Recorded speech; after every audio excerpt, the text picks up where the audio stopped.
The chairman says you have disrespected his culture. He refuses to speak English. We are done here. Get a translator, now! Give me a translator. The interpreter canceled, sir. I don't care! Find one! Go! Reggie set his mop against the wall. Mr. Crawford, I speak Mandarin. Let me... Shut your mouth! Dogs don't talk at the table! Sir, his assistant is packing the briefcase. They're leaving. You want a $250,000 walking out that door?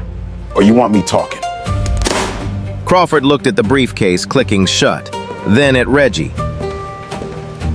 You mess this up, I'll make sure you never hold a mop in this city again.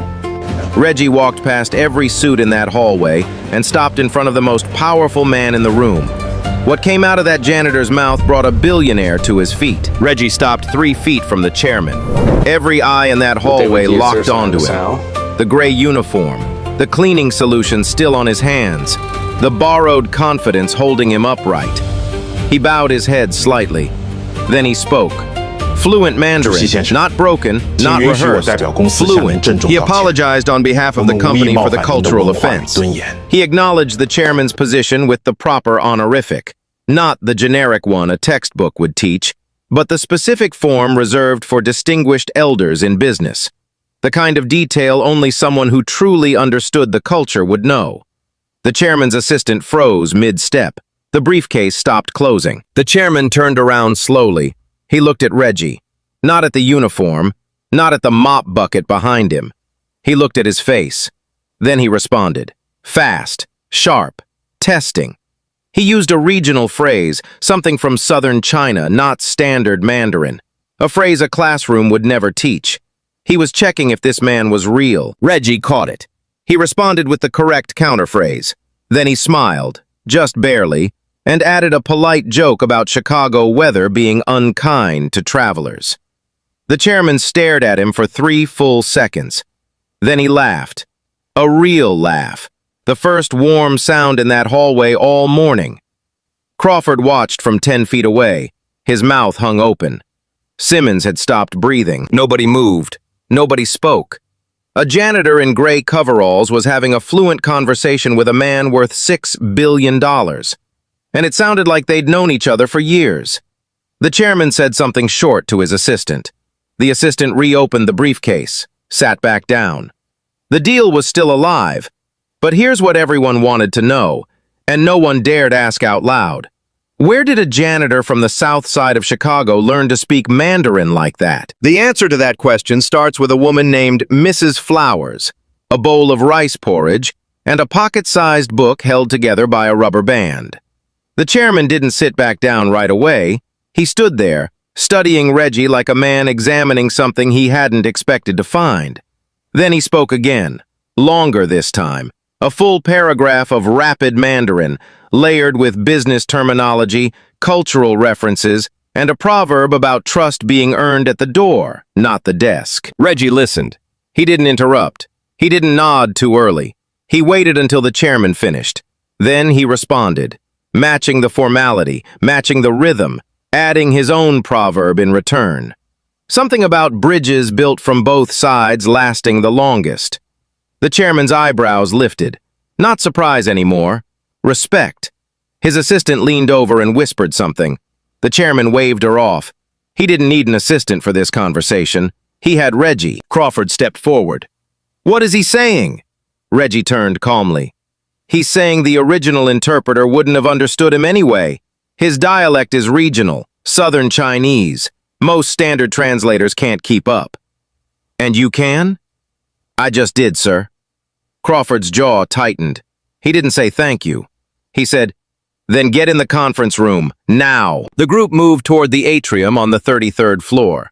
Floor-to-ceiling windows. The Chicago River below, gray and cold. A long glass table set with porcelain teacups and bilingual name cards. Reggie walked in last. His sneakers squeaked against the polished floor. Every executive in the room turned to look, not at his face, but at his uniform.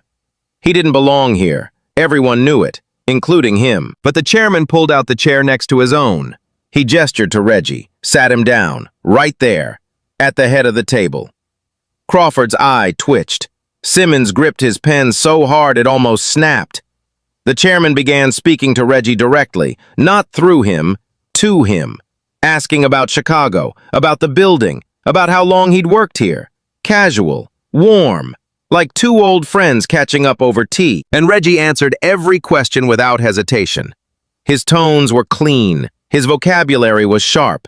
He shifted between formal and conversational like a man switching lanes on an open highway. The delegation noticed. One of them leaned to another and whispered something. The other nodded. They weren't looking at Crawford anymore. They were looking at the janitor. Crawford leaned to Simmons. He's not saying what I told him to say. I know. Then what is he saying? Simmons didn't answer, because the truth was obvious. Whatever Reggie was saying, it was working. The chairman reached for his tea. He sipped it slowly. Then he set the cup down and said one sentence, short, directed at Crawford, but spoken to Reggie first, so Reggie could translate it properly. Reggie paused. Then he turned to Crawford and said, "The chairman says he came here ready to leave, but he's willing to stay, not because of the deal." He looked Crawford in the eye. "Because of me." The room went completely still. Crawford stared at Reggie, not with gratitude, not with admiration, with something colder, something calculating. He didn't see a man, he saw a tool. And that look, that exact look, would come back to haunt him before this story is over.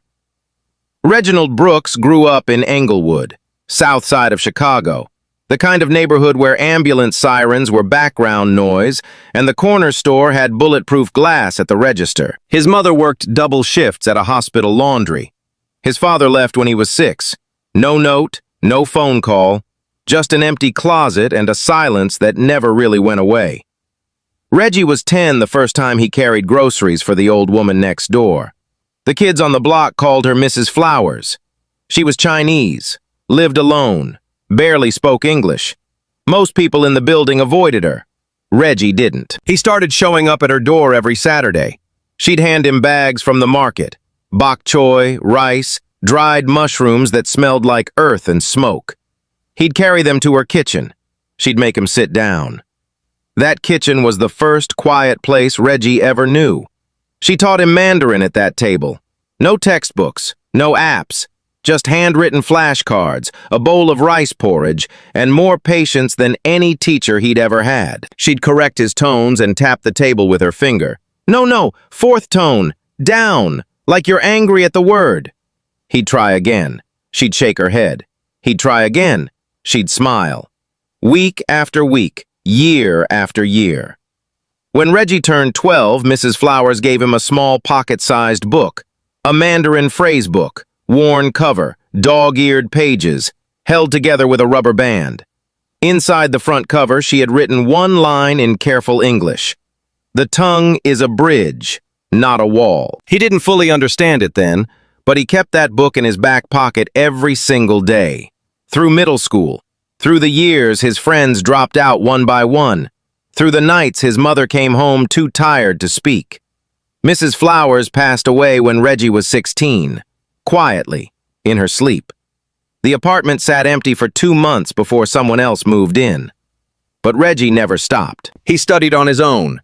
Library books, YouTube videos, language apps on a cracked phone screen. Every Thursday night he rode the Red Line to Chinatown and sat in a dim sum restaurant where the owner let him practice ordering in Mandarin. The owner would correct him. Reggie would write it down. Same notebook, same rubber band. By 25, he was fluent. By 30, he'd picked up conversational French from a Haitian co-worker at a warehouse job. Then basic Portuguese from a soccer league on the west side. Nobody knew. Nobody asked. Why would they? He was the janitor. Now he was 34, single father, a 9-year-old daughter named Autumn, who was the smartest person he'd ever met. Every night before bed, he taught her a new Mandarin phrase. She'd repeat it back. He'd correct her tone, tap the nightstand with his finger, just like Mrs. Flowers used to tap that kitchen table. His dream wasn't a corner office. It was simple. Save enough to get Autumn into a magnet school with a Mandarin immersion program. Give her the thing nobody ever gave him, a door that opened from the inside. He didn't learn Mandarin for a career. He learned it because one person, just one, believed he could. And right now, back in that conference room on the 33rd floor, Crawford was pulling Simmons aside in the hallway, his voice low, his eyes hard. "Get that janitor into a suit. Now." Crawford didn't ask Reggie, he told him. "You're going back in that room. You translate what I say, word for word, nothing more, nothing less." His tone was the same as if he were telling Reggie to unclog a drain. Simmons handed Reggie a blazer, navy blue, borrowed from a junior analyst's office. It was tight across the shoulders. The sleeves stopped just short of his wrists. Reggie buttoned it over his gray uniform. The collar of his work shirt toked out at the neck. He caught his reflection in the hallway glass. Half janitor, half something else. He didn't recognize the man staring back. The atrium was set for the formal session. Porcelain tea set arranged on a marble tray. The chairman sat at the head of the glass table. His delegation flanked him on both sides. Crawford sat opposite. Simmons and two senior associates filled the remaining chairs. Reggie stood near the door. No chair for him. Crawford launched into the pitch immediately. Numbers, projections, growth models, American style, fast, aggressive. Reggie translated. But he didn't translate the way Crawford wanted. He softened the tone. He added the proper honorifics, the kind that show deference to age and position.